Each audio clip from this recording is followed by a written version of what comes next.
I'm Liz Brown Swanson with the great Mayor of Rancho, Palos, Verdes, Mayor John Cruikshank. We are doing our special year in review program. We have a lot to talk about. It's been a very challenging year for our city, Mayor, and we're going to talk about it all. Here we are at Ladera Linda Community Center. This has been a shining star in our community that opened, it finally opened this year, but it opened during our city's landslide crisis. So we're going to talk about all of this and more. But we want to start off with you. You are going to be stepping off the council on the 11th of December. We're so sad because you've been serving for 7 years. You went through the landslide crisis, you've been through the COVID crisis, you've been through it all, and you have helped our city stay strong. And I'm going to thank you for that. No, thank you, Liz. What is your message to the community before we start exploring everything that's going on with the city right now as you are about to retire from our council? Yeah, well, 2024, best of times, worst of times, I guess. First and foremost, I want to thank RPVtv. You and your team have been amazing capturing the essence of what's been going on in our community. I think that's important. I know that that is very helpful to heal many of the wounds that have happened over the last couple of years.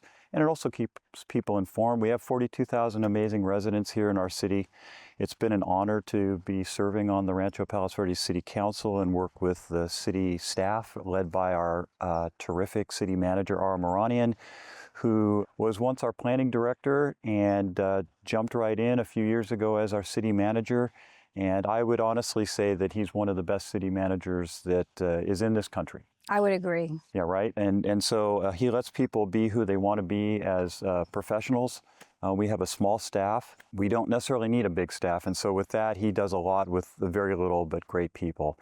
I think that the city is going to be in great hands. I want to congratulate both George Lewis and Steve Peristamp for winning their election for the city council, and all those that, of course, ran for city council. Thank you for doing that. It's been a real honor working with my good friend, Mayor Pro Tem Eric Alegria. Him and I got on the council together. He's been a great influence to our city, and as we'll probably talk about many of the items in the year of review, he was a person that was in charge and led that.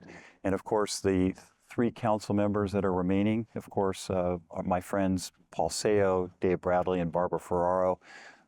They have a lot of experience, and our city's in good hands. They are in good hands. So I think as I reflect, I think I'm very proud of the work that I've done, but I'm more proud of the team that moves forward, and I'm very proud of our city too. Our city has really come together. Our motto here is RPV together. This has been the most challenging year probably in our city's history with the landslide crisis. Just take us through 2024. We've been in a state of emergency since over a year ago because of all the accelerated movement that we've experienced and the impact and the devastation to so many residents. Just bring us through the year. Yeah, no, I mean, it started at the end of last year. In October of 2023, the state of emergency was declared in the state of California and for Los Angeles County, which of course included what was happening here and where the water table came up to a level to start to move the entire landslide complex at an unprecedented rate. So that's where it started. And then really in January and February, we had another amazing amount of rain come down. And that's where the media was out here. We watched the homes and the intersection at Exultant and Dauntless, and it's an amazing movement, the water pipes that were above ground. And so at that point, everything was accelerated, and our staff started to look at, how do we start to slow this thing down even though we're in the middle of all this? In March, our city council approved the hydro auger system that was going to be upward of $10 million of quarter-mile horizontal drills, and we found out after doing more studies and tests that wasn't going to be the right or appropriate solution, because as we did test borings, we found that not only was the first slip plane that was about 150 feet below the surface, that was moving, but even moving more so was the second slip plane at about 350 feet below the surface. And we would not have been able to use the hydro augers for that. So that was the quick work of our Public Works Department, of our city geologist, Mike Phipps, and his team. And that's why we ended up deciding on and voting for and moving forward with the deep dewatering wells. And they're working. Well, that's the great thing about that, is that you find where the water is, you punch a hole in the ground with those deep dewatering wells, and now we have 10 of those wells that are working. The first 6 or so were down at the beach club, and then others were moved toward Palos Verdes Drive South and then the Abalone Cove area. So right now there's 10 of those working. They're pumping out about 1.1 million gallons a day. It's incredible. And while all this was going on, not only has the city declared a state of emergency, but the actual Governor Newsom declared a state of emergency. This is a problem much bigger than our own city can handle. You know, we're seeking help from the federal government, from the state government, all of that. It's going to take a village literally to help slow this, resolve this. And while this is all going on, now we've dealt with the homes that have been de-energized and the fact that we have hundreds of residents right now that don't have power still and looking for answers, especially from our utilities. Talk about that piece, which really started in the summertime, right? And where we are now with the homes that these residents that have had their houses red tagged, et cetera. It was the end of July.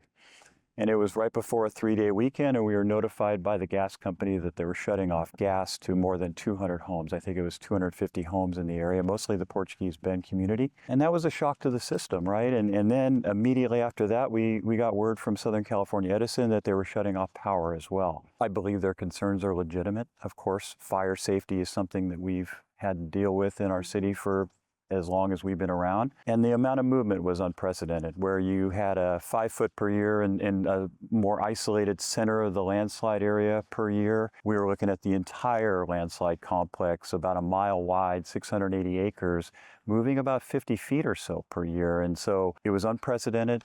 Them shutting off the power and gas, I believe, was warranted. I think that they could have given us more warning. And we've talked about that. And many of those residents still do not have power or gas, and we move into the colder months here where people really would like to have that back for heating and all the other things that they need. Generators go on in the morning. I know you live close to this area and you know in the morning generators are kicking on. That's not sustainable. So we still have a lot of work to do on this. And as the city's working to get assistance for the residents, there's been a $42 million mitigation grant. Explain what's going on with that. Update us on that. I know applications have been in for at least, I think, 85 homeowners have applied, and there's now 20 red tagged homes applying to have their homes purchased, basically. Yeah, that's essentially what's happening. So, there's a lot of complexity to it, but just to boil it down, we are the United States of America for a reason. All 50 governors have a lot of power. And when it comes to emergency relief, it all goes through the governor. In our case, it's Governor Newsom, who we still would like to come down and take a look at this landslide. We've had every other elected official here except for him, and he's the one most important person of all to come see that. But regardless of that, his Office of Emergency Services have come down. They're working with FEMA. Like you said, they've secured $42 million in federal funds. Of course, those federal funds are our tax dollars that went to the federal government. So it's not like it came out of fell from some tree. It's money that we've actually sent as tax dollars. And I think the money is coming back for a good purpose. Like you mentioned, there's 20 red tag homes, and we hope that all 20 of those can be purchased. They are purchased at 75 cents on the dollar using December of 2022 fair market value. So for some people, that could be enough a windfall so they can at least find another home somewhere that's in a more stable area. So many challenges ahead. We're going to continue to talk about the landslide later on the show as we look forward to the next year. Anything else you want to add? Because we're going to move on. We have a lot of other things to discuss in the city right now, including this Ladera Linda Community Center, which is right behind us, which has really been a place that people have come together during the landslide. Yeah, and before we get to this beautiful center, I will say this, that I know a lot of people in our city are financially savvy. We've expended up to $44 million with the winterization and the wells and all the work that we've done. And our annual budget is about $40 million. So we've spent more money than our whole entire budget. So we've moved into our rainy day fund. Now I know they call it a rainy day fund, and it actually is appropriate in this case, but we have an entire city of 42,000 people. So we need to be very careful about that, but we still need help from the federal government. We still need state help, and we're going to continue to push for that. And we're continuing to work on preparing for the winter. Winterization efforts exactly. That work's right not now. done. That's right. Getting ready, and let's hope there's not as much rain as we've had for the last few years, record-breaking rains. We need a break. Absolutely. Yeah, we do. We need a break. And so let's talk about Ladera Linda Community Park.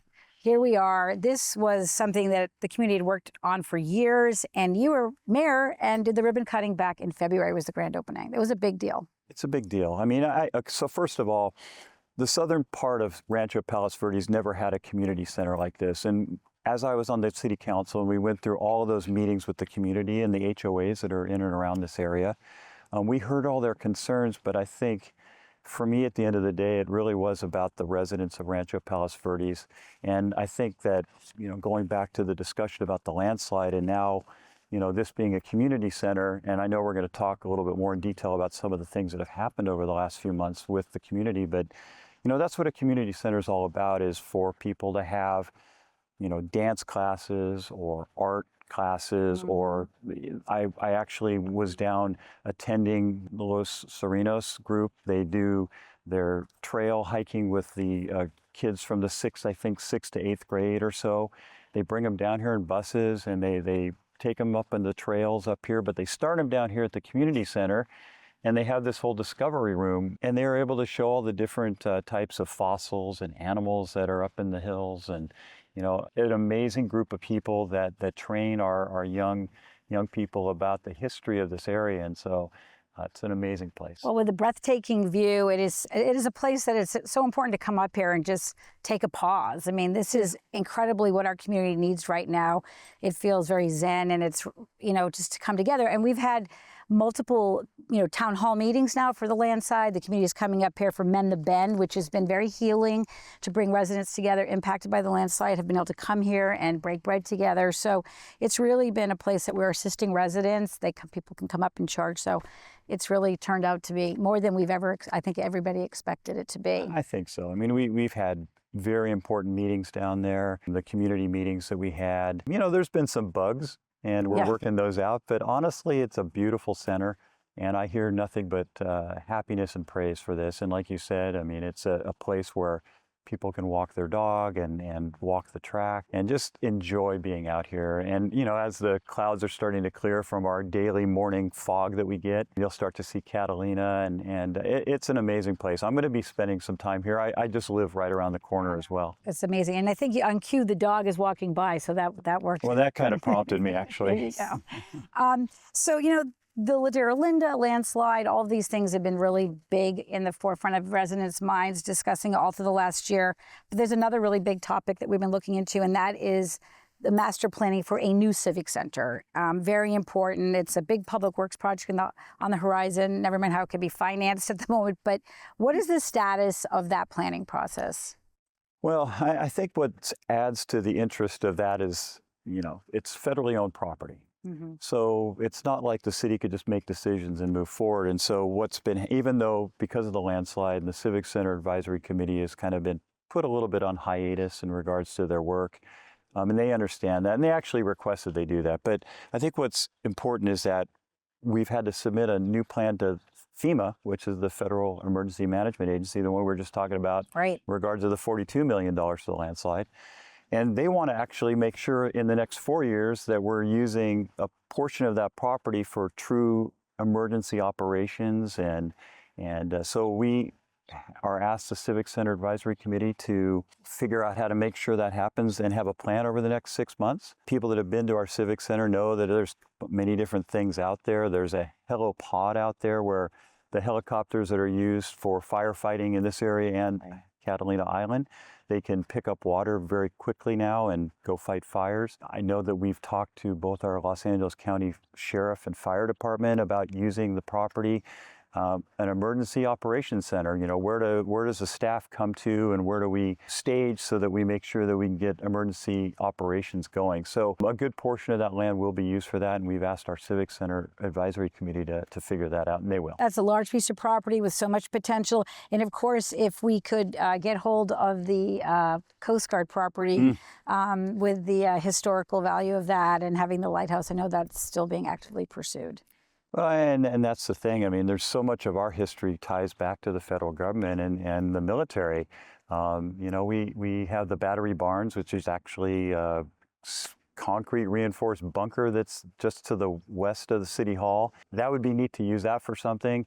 Also, the Point Vicente Lighthouse, which the Coast Guard's used for their command to live there, but they've actually moved them all back over to Terminal Island. But that's an amazing piece of property. So even if we don't have an opportunity to own the property, maybe at least they'll give us some type of agreement where we can use the property.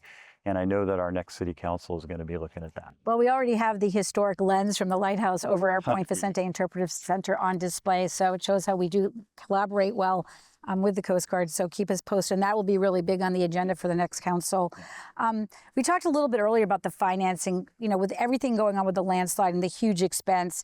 Overall, what would you do to paint the picture of what our fiscal year 2024-2025 budget has played out like now, considering the burden of what's going on with the landslide? Right. Well, I mean, we talked about that we've kind of used up our rainy day funds, that our reserves that we had for, I guess, an emergency, and this is an emergency, and it's an important one. So we feel the money's been utilized properly, but that doesn't mean that we keep our eye off the ball. I mean, our city has always operated in the black, and in terms of the amount of money we expended, it's $43.6 million.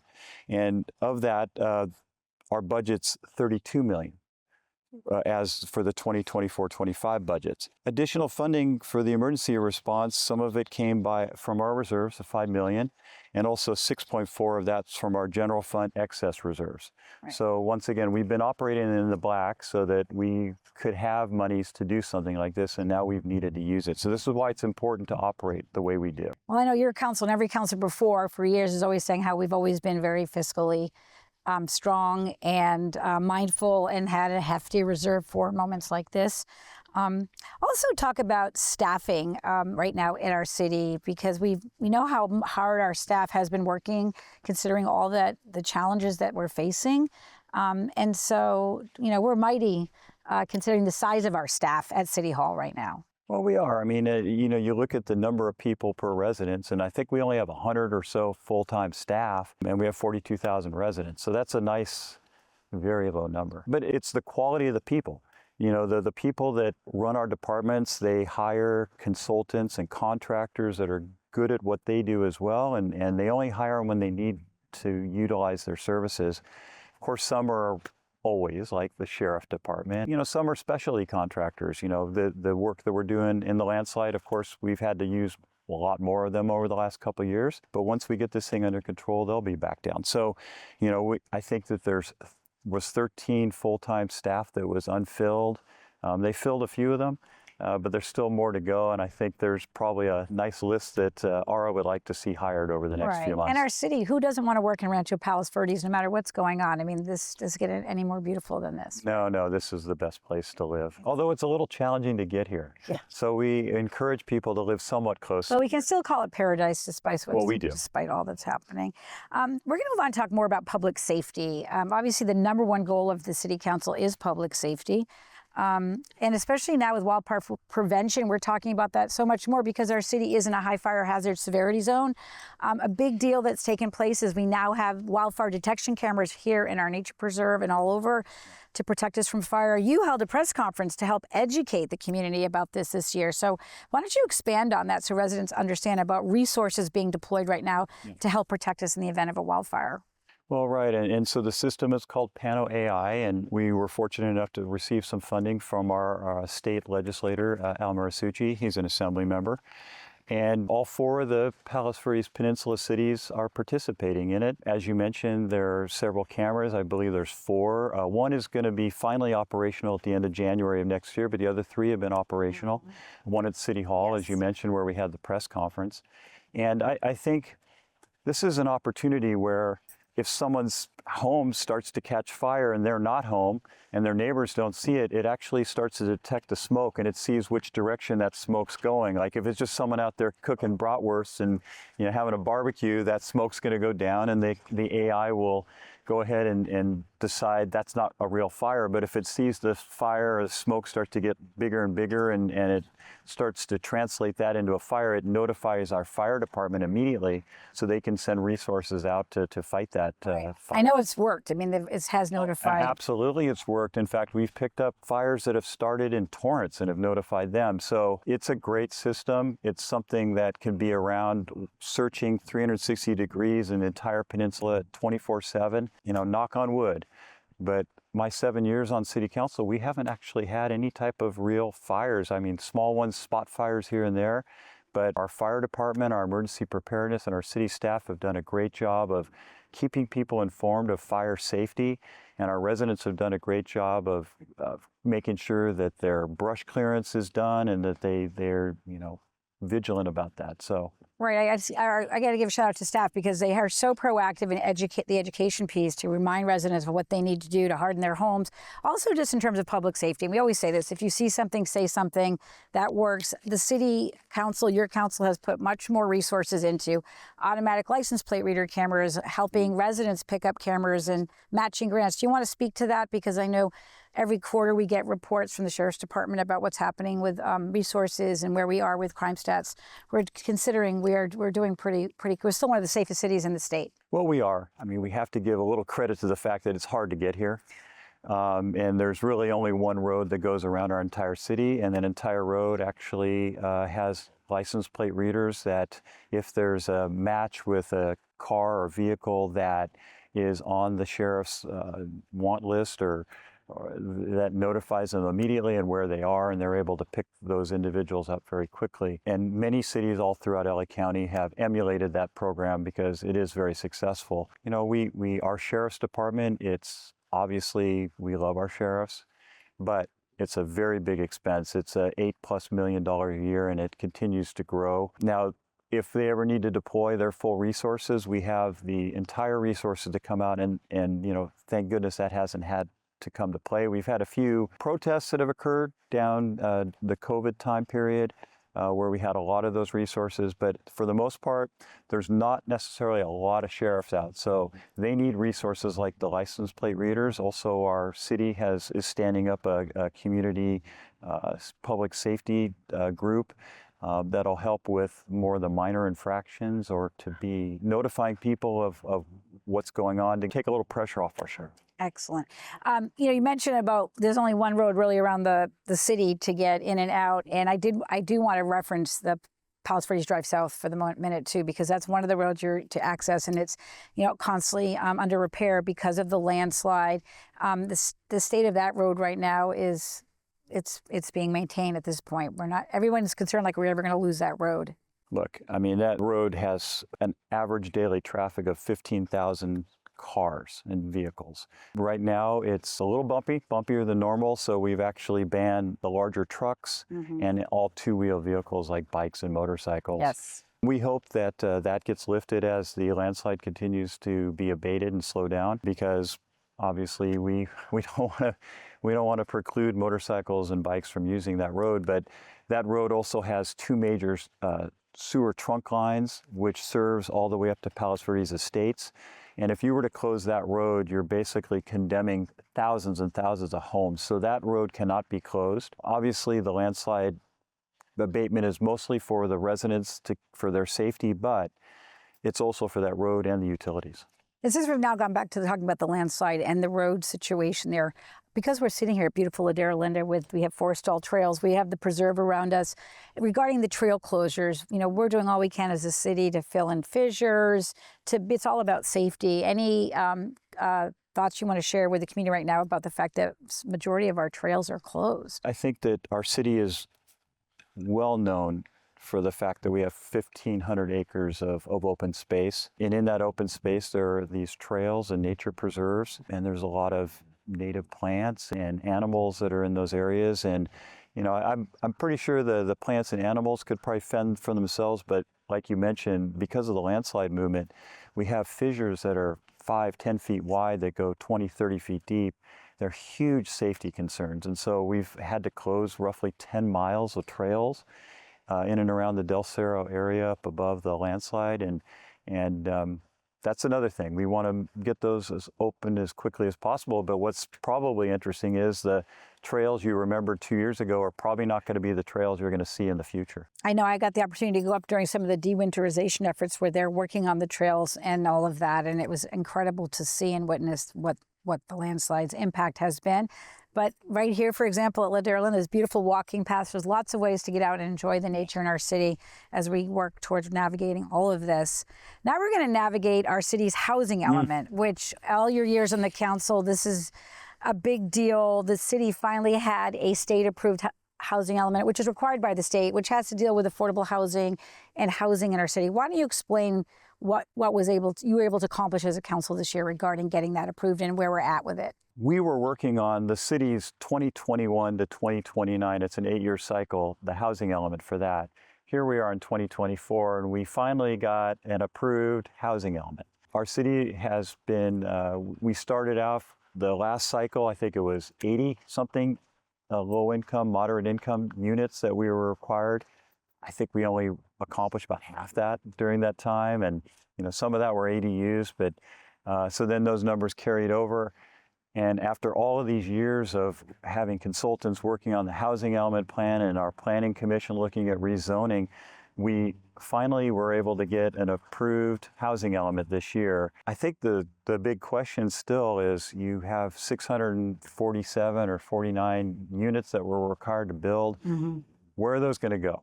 I mean, because it's not going to just be low-income housing. That's probably 10% of the real development number. So now you're talking about 6,000 housing units in a city of 42,000. I think it just goes back to the whole thing we've talked about numerous times of local control and the city's ability to function and zone and that versus what Sacramento is telling us to do. And they tell us to do this, but they don't tell us how to do this. And they don't pay for anything. So this is why it's important for local control to be strong. And I'm going back to the 2 new council members. They're advocates of local control. All right, but it's catch-22. Unless you have a housing element on the books that's approved, then you have what's called builder's remedy. A builder can come in and sort of circumvent the process, right? In terms of not get local approval for any kind of project that can be, mega developments. But the thing is, with the housing element that was state approved right now, it's on the books. You've got the zoning for it. It doesn't necessarily mean everything's going to get built out anyway. It's just you have to prove that you can do this. Isn't that right? Well, this time around, no, the city does not have to build anything now. This time around, going back to they have a nice carrot and stick approach. That I don't know what the carrot is, but the stick is certainly this builder's remedy, where if you don't have a housing element, then developers could come with plans for, large buildings in the middle of residential areas and without really having any city type of say. In the future, though, what they're talking about is the city being required to build things. So I think it's really important that our city councils continue to stay vigilant on this effort, because in California, things never get easier. They always get harder. And to be forced to be building that many units, I think would be, I don't know how you do it. And I know right now the council brought up again, even though you have the approved housing element, the possibility of removing some of the sites from the approved inventory list, and that's in the works now. So we should be looking to see down the road with the next council how that will be addressed. Right. I mean, I think once again, our city council has, and our planning commission and our city staff, we're being forced to do this because of the builder's remedy and other negative implications. But if we can remove items where we have to rezone, let's do it. Okay, Mayor, we're going to continue talking about goals and priorities of the council during 2024. Western Avenue, without a doubt, is right up there, making improvements, beautifying that corridor that's so important to our city and our economy. How have we done in 2024 to work towards that? Western Avenue and the east side of our town is equally important to the rest of our city. And when I was running for council in 2017 with Eric Allegria, him and I both heard the message that many of those residents never felt like they were a part of our city, which is not the message you want to hear. So we've worked very hard to listen to what their concerns were. And I think the 2 things we heard over and over again was, first of all, Western Avenue, which is run by Caltrans, our neighbors, City of Los Angeles. So it's a hard jurisdictional type road, but our residents said it'd be great if it looked better and it actually moved, because traffic is bad. There's a lot of signals there. And so what we've done over the last several years, and it does take forever, I get that, and I wish things had moved faster, but with the state of California and having to also work with our neighbor, City of Los Angeles, what we discovered is that there's about 13 signals that are up and down Western, all the way from 25th Street all the way up to Palos Verdes Drive North. And half of them are owned by Caltrans and half of them are owned by the City of Los Angeles. And of course, none of them communicate together.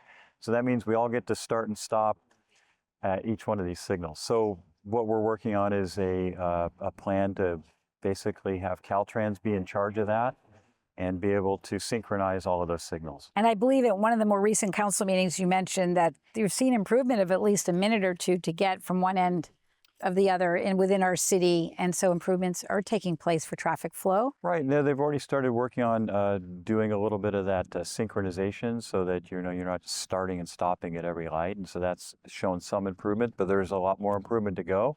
And we're hoping that those improvements are done sometime near the end of next year. Right. We're seeing some commercial development happening, and our city has now offered a matching grant for a storefront program. So really, really working towards improving that whole area. And so we got to stay tuned for that and making Western Ave a better place for all. Right. Well, that just closed. But what's interesting is that Brandy Forbes, who's our community development director, she came from the city of Redondo Beach, and she did the same sort of program on Artesia Boulevard, which is state-owned again, but also runs right through the city of Redondo Beach. And she was helping those storefront owners improve theirs. So we're hoping the same thing happens on Western. Okay, Mayor, so every month we get together, we talk about everything going on in the city. Let's look back on November issues before the council. I want to focus on two. An e-bike ordinance went before the council, and also there was a revised proposal to build a museum at Lower Point Vicente that would be displaying the PV Historical Society's artifacts. So highlight those two issues that came before the council and the decisions that were made on those two items. Sure. Well, let's start with one of our city founders, and our civic center is named after him, former Mayor Ken Dida. Ken came to us and showed us a model of a potential museum annex that had several different areas in which could highlight the rich history of the city of Rancho Palos Verdes. He has donors that are willing to build that building. Of course, going back to what we were talking about at the civic center, you have some roadblocks, and that's called the federal government that owns that property. And so even though we love the idea of bringing the rich history of Rancho Palos Verdes down to the Point Vicente area and adding it to an already great museum that's there in the center, there, we do need to ask the federal government, what are the restrictions? And so that's what the city council went back to our staff and said, you need to come back to us at a future date and let us know what those roadblocks are and how we get through those. Because our amazing city founder, Ken Dida, and on the first city council, he also was the president of the PV Historical Society, which back in the day had a location for all their artifacts. So now they've been looking for a number of years now for finding that new location. Obviously, RPV is open to this concept, but we just have to continue looking into how to make that happen. Well, that's right. I mean, we're always open to concepts, but we also know that how government works, you've got to go through the necessary hoops to do things correctly, because there always are deed restrictions to a property, especially when we don't own the property. Right. And then regarding e-bikes, you upgraded the ordinance or revised the ordinance that was already in the books for safety purposes. So explain to residents what they need to know regarding operating e-bikes in our city now. So the e-bike ordinance that we passed really is a codification of what the California Motor Vehicle Code already talks about. I think the key is that it is a regional approach, because you have cities like Manhattan Beach, Hermosa Beach, where you've got a lot of youngsters that are on their e-bikes, and they weren't wearing helmets, and they're doing the same up here on the Palos Verdes Peninsula. And so, what are the rules? You're allowed to be on the sidewalk, helmets, all that good stuff. So we wanted to make sure that our youth are being protected, but not just that. More importantly, we want to make sure that the parents that are buying these e-bikes, especially during the holiday season, understand there's different levels of these bikes. There's some of these bikes that actually get 30, 40 miles an hour. So these aren't just bikes anymore. These are like motorcycles, and you're giving them to 10-year-olds. Right. And so the safety issues you can only imagine are very bad. So our first level of violation, we were going to have a $500 fine. We decided it's not about money. It's about educating the parents. And so the first violation will be a warning, but also a discussion with the parents. And then after that, we start hitting them with fines if they're not properly listening to that first message. But I think it's important to have that out there so that we can educate and bring that to the schools and have one program that can be adopted by the entire peninsula. Right. And you can go on to any of our city council meetings and watch these agenda issues being discussed. To find out more specifically, go on to rpvca.gov. One thing was regarding e-bikes. You got a lot of feedback from our city's traffic safety committee, as well as our brand new youth advisory committee, which was in formed this year, which was under your watch, which was fantastic, to get youth involved with government. Let's segue onto that, like the committees and the Planning Commission, the committees, all volunteers that really help set policy with you and get things happening in our city. I don't know if you want to kind of just sort of give a shout out to all the different committee and commissioners that have really helped move our city along, especially during this difficult year. Yeah, start with the Finance Committee. Of course, we talked about how our city doesn't function without having the money to do the things we do. Our Finance Committee, I know that one of the things they have been working on and continue to work on are these pensions, because that's the biggest unfunded liability we currently have. I mean, that's a big number, and I think the amount of interest we're paying on that debt is something they're looking at and figuring out a better way to pay that down. Our Planning Commission is the bread and butter of our city. So many things that have created all these amazing different neighborhoods that we have within our city are because of the work of the Planning Commission. The bulk and mass, the view preservation that we have, just the different items that they have to do, and looking at each neighborhood to make sure that those stay consistent. You know, Rancho Palos Verdes is a unique, you have the city, but then you have all these different homeowners associations and communities that are within our city, and that's what makes it fun and unique to be here. And so Planning Commission, hats off to them. And they also had to deal with all the housing element that we talked about earlier. And dealing with that is, yeoman's work. But we're starting to see an uptick in regards to applications, and more as hopefully interest rates come down again, you'll start to see more activity there. Planning Commission is going to be busy. Talked about the Civic Center Advisory Committee. Even though they've been put a little bit on a delay, we still need to bring in a project manager to look at the overall project. We still need to deal with the FEMA issues that we talked about. And so they've got a lot of work to do themselves, and also working with the Coast Guard and see if we can start to find a way to bring those properties into our Civic Center. And that project manager actually will be starting in the new year, yes? That's the hope, and I'm sure they will. We actually approved them several months ago, but once again, our city staff's been dealing with a lot. So our Emergency Preparedness Advisory Committee, this is a group they're busy all the time. I mean, they go to all the city functions. They went to a recent peninsula-wide emergency preparedness function where they basically have the pop-up tent, and they're educating people on safety and different ways to shut off gas, and they make it fun too. And they not just hand out literature, but they talk to the residents and update them on all the different emergency preparedness items we have out there. And I think they even give them emergency kits. Yes, they remind us all that we should have our go bags ready, one in your car, one in your home, and you can always buy one at the Point Vicente Interpretive Center. We have them there available with all the things you need to be ready and prepared in emergency. But yeah, they were at the Prepared Peninsula Expo, and that committee does a lot of great work keeping us safe. They do. And then, of course, the Youth Advisory Committee that you mentioned. This is a new group. I got to credit my colleagues, both the Councilmember Paul Seo and Mayor Pro Tem Eric Alegria. They were the ones that got this committee up and running. What would we do without hearing from our youth at this point? And I think we were crazy to not listen to them before. I mean, this gives them a voice. It gives them the opportunity to tell us what the important issues are to them and to their, the different age groups that are in our community. That's a big population. And, we just talked about the e-bikes thing, and that's one of the issues that came through their committee. So really important in terms of that.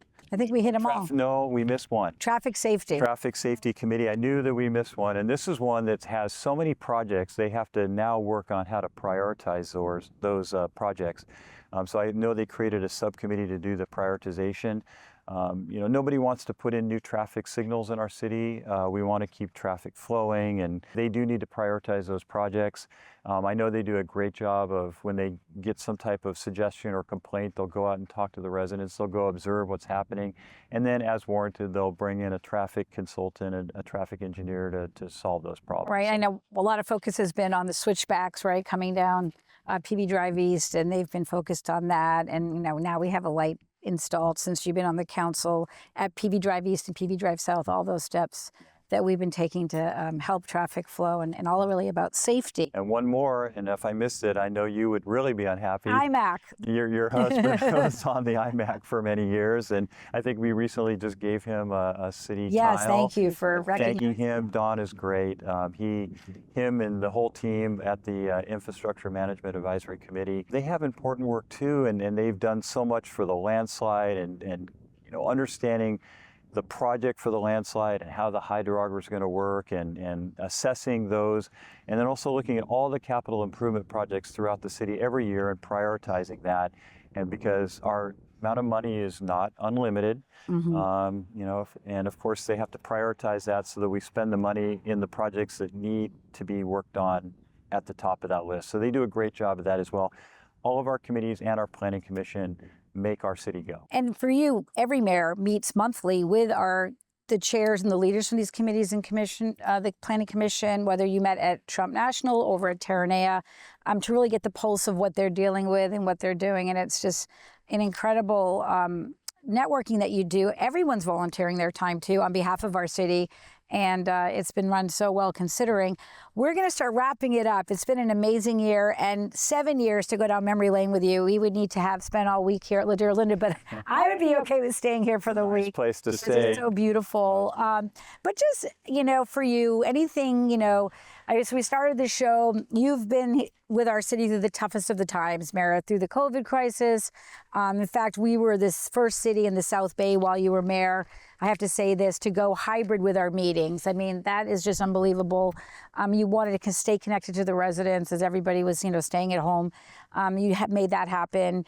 And just a long list of accomplishments, not only when you served on our council, you were chairing the South Bay City Councils of Government, and all that you've done navigating the landslide crisis. So with that, I'll let you talk, though, about just what's going to stand out for you in your 7 years while you've served here. Yeah, wow. Thanks for reminding me about that COVID. Yeah, that 2020 was a challenging year for all of us. And I remember the plastic dividers between us, but we knew it was important to, fight through that, be one of the first cities to meet back in person. And I think that just shows, we wanted to show that we're just as resilient as our residents and our businesses here in the community. A few things. So the businesses, we wanted to make sure that businesses could thrive. We're not necessarily known as a business community, but if you think about it, that Terranea Resort, that's 20% of our revenues in our city. Compared, 50% is our property taxes, but we have 16,000 house structures in our city. So you think about Terranea Resort is bringing in 20% of that through our occupancy tax. We never raise that tax because it allows them to continue to be competitive with other resorts that are up and down the coast. And that hotel resort has remained full, I think, ever since they reopened after COVID. There's a lot of challenges ahead for the upcoming city council, but I feel like with the city staff and the team that works under Ara Moranian and the city council, that I know all 5 of them love this community, and more importantly, our residents love this community. I always tell people that being a city council member in this city is so easy because all you need to do is just listen to what's going on and listen to ideas from other people, because there's 42,000 people that live in this city and everyone has a great opinion and they're all smart. And whether I agree or disagree, that's not the point. I represent them. And going to city council meetings, even though some things seem just obvious, I would listen to every single argument before I made a vote, because you never know what you're going to hear and a good idea come up that will change your mind. I think that's the key, that the future always rests with representing the people, listening to the people that come to the meetings, take the time to write emails and call, and we listen to everyone. So if you have a concern out there and you have a thought or an idea or something, come back to us. I mean, going back to here in the landslide, within 3 days of us writing a letter to Elon Musk, Tesla Energy got back to us.